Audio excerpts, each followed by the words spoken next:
Interview by Monica Bohm of the Zoological Society of London with Dr. Mark Collins, Chairman of the Swallowtail&Birdwing Butterfly Trust.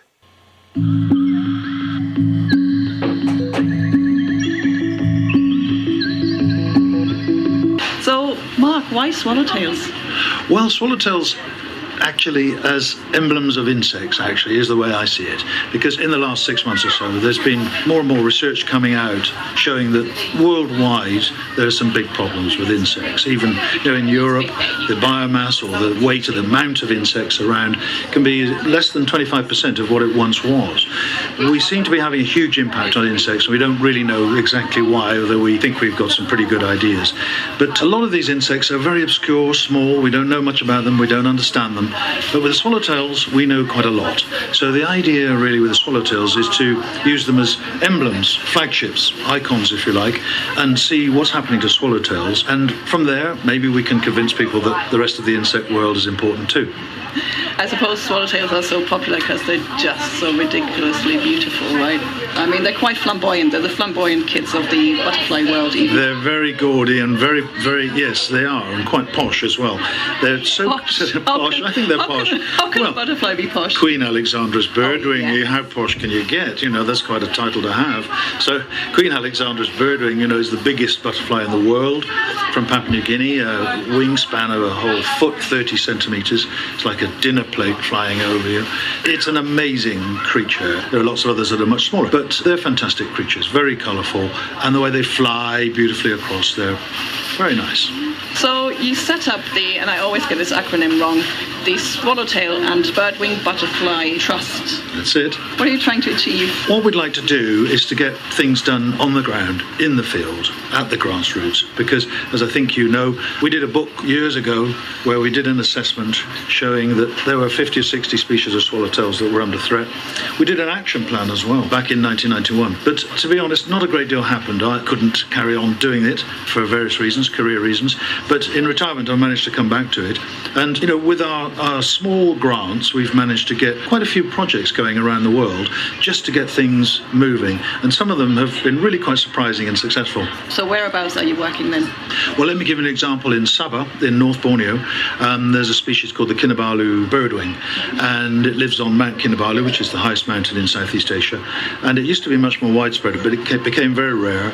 But it was not really known locally by national parks or local people about this amazing, beautiful butterfly, actually black and gold, that they had on their doorstep. So we set in place a small project locally with local people to find out more about it, see where it lived, see what it ate, and so on. And we got local communities involved. And I just heard this morning, actually, that a school in Kinabalu have designed a dance, and they have this dance of the golden birdwing, they call it, and this is being shown to all sorts of people.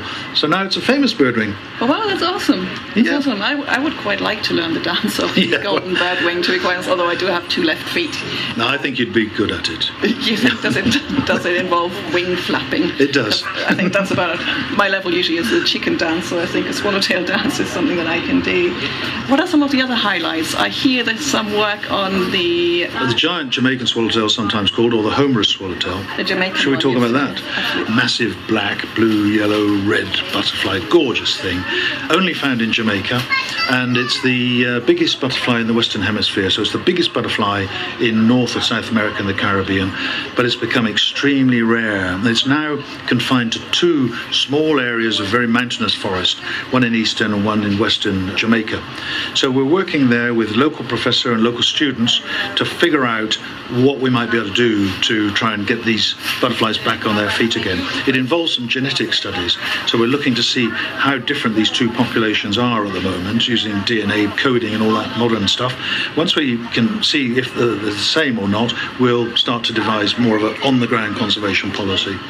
And so this is a species that's the focus of this first inaugural World Swallowtail Day, right? Yeah, we thought we'd put this one up as on the front page. There's so many to choose from. There are a lot, and but this one, it's a very lovely butterfly, and we've got some excellent people on the ground, working on it. But as ever, we need to increase interest and raise some resources to help us get the project going. It's been on the cards for decades, as a matter of fact.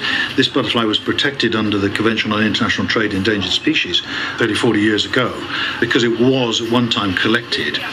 There was a worry about it. I don't personally think that worry is so great these days, because the local people respect this butterfly, but not a lot has been done to actually increase the habitat available to it. And, we need to get that sort of work going, as well as just outright protection. And I suppose it's nice to highlight also the less posh butterflies, so not just the big Queen Alexandra birdwing. Speaking of less posh butterflies, I suppose we have a swallowtail here in the UK as well. Yes. How is that one doing? Well, the jury's out a little bit on this one. The British swallowtail, as we tend to call it, is a subspecies of Papilio macaon, which is a butterfly that's actually very common around the whole of the Northern Hemisphere. But ours in the UK is a rather special one. It only feeds on one plant, the caterpillar only feeds on one plant. It's milk parsley, which only grows in fenland, reed beds and such like.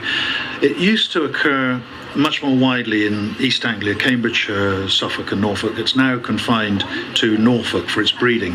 A lot of the places where it lives are along riverbanks.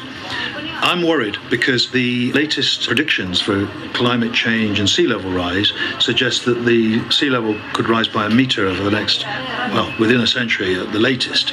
But even half a metre of sea level rise in Norfolk will increase the level of salinity of the rivers, the main rivers in Norfolk. And if, as they often do, those rivers overflow into these riverside reserves, then the milk parsley cannot survive. It needs 100% fresh water.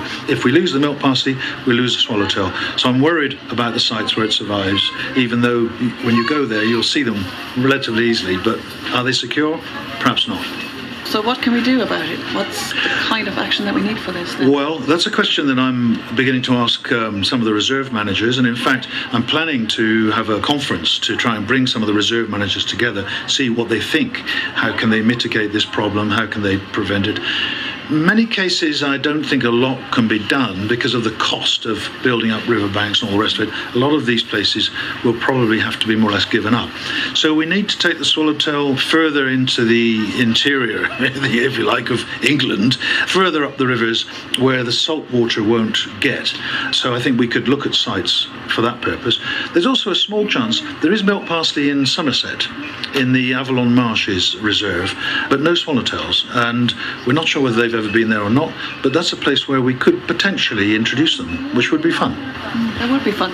You also got yourself a little fan while you were talking, a glasswing butterfly, also very My pretty. fan? Yeah. Any butterfly would do. Any butterfly would do.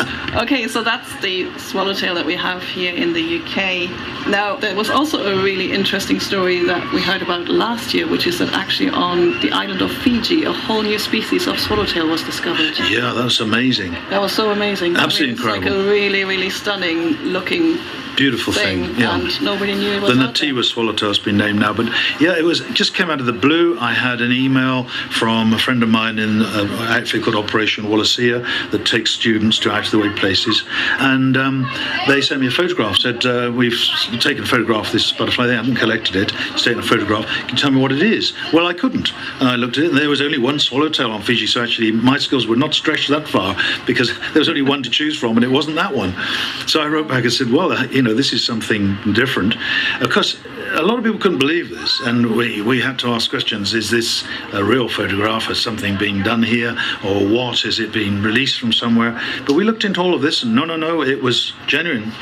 So the year after this was last year, 2018, Operation Wallacea was out there again and worked with our trust. We had 2 people involved in the project, and they went out there to look for the butterfly, and yoo-hoo, they found it.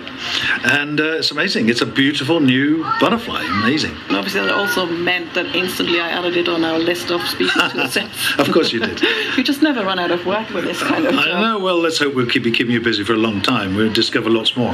What are you going to do on World Swallowtail Day? Well, the first thing is the Trust is sending out what we call a resource pack to places all over the world. We've got people doing World Swallowtail Day in Singapore, in Jamaica, in America, Missouri, in Borneo, in different places, all over the place. So we're sending them different things for children, like a colouring book and so on. We're sending a video about swallowtails. We're sending a PowerPoint showing what the swallowtails of the world look like. All these sort of things just to kind of beef it up a bit and give people information that they need. Locally, though, we believe in doing stuff on the ground. So locally, I'm going to be working at Wheatfen Reserve just outside Norwich, which is well known for its swallowtail populations there. And we're going to be putting up the marquee, inviting people in. We're going to be doing field trips with the Wheatfen staff, and we're going to be showing people videos and so on about what's going on around the world. Should be a great day as long as the sun shines. So Mark, there's one more really interesting story that I want to ask you about, and that's the Richmond birdwing. That's a little bit of a conservation success story. It is real indeed. Conservation success. That's right, it is. The Richmond birdwing is a magnificent swallowtail from the east coast of Australia, around Brisbane and Queensland area. And over many decades, its habitat has become fragmented and it became increasingly rare. And another problem was that a vine was imported as a garden plant, which the butterfly mistook for being its food plant, the caterpillar food plant. It would lay its eggs on this foreign vine. The caterpillars would hatch and they were killed by the vine instead of surviving on it. So there's been a big movement to get rid of that vine and also to grow in local garden centres many, many more of the vines that these butterflies actually need. And whole communities have started growing these vines and putting them in their gardens and going out and looking for the Richmond birdwing. It's been very successful. And there's a whole sort of Facebook page about this which you can look at where people go and go, yay, I've got one in my garden. And it's I really like the project because it's got good science behind it, but it's community based and it just shows what people can do on their own. You don't have to be part of some huge organisation to achieve something. It's a great story. I suppose this is often the story as well when we talk about pollinator declines or other insect declines as well, is that we can actually do so much for species that are native to our parts of the world just by planting the right things in the garden. I think so. In fact, I've just last autumn I planted a little wildflower garden in my own place up in Norfolk. Just a small patch, but it's growing like crazy and I get loads of insects. It's very good. And there's lots of things we can stop doing as well, like using too many pesticides and herbicides, which don't seem to be so good for our insect life. So yeah, as individuals we can do things, and we should, and we will. I can't let you go without asking you, what's your favourite swallowtail? Oh my goodness me. Like choosing between your children or something. Don't make me do that. Oh my goodness. Well, I wasn't really ready for that one. I suppose the obvious answer is the British swallowtail, which, I have a home just 3 miles from where it lives. I suppose at a local level, it is my favourite. But I think from the Trust point of view, the one that we really hope that something good will happen is Queen Alexandra's birdwing in Papua New Guinea. Its range has been severely depleted by agriculture, oil palm plantations and smallholder agriculture as well. It's had a lot of problems. There's a new project started there in association with the oil palm industry, and significant resources are being put into setting up a breeding establishment, hopefully to introduce it to new areas and to, get it back to what it once was when it was first discovered by a British naturalist more than 100 years ago. I suppose that's got to be one of my favourites and one of my big hopes for the future.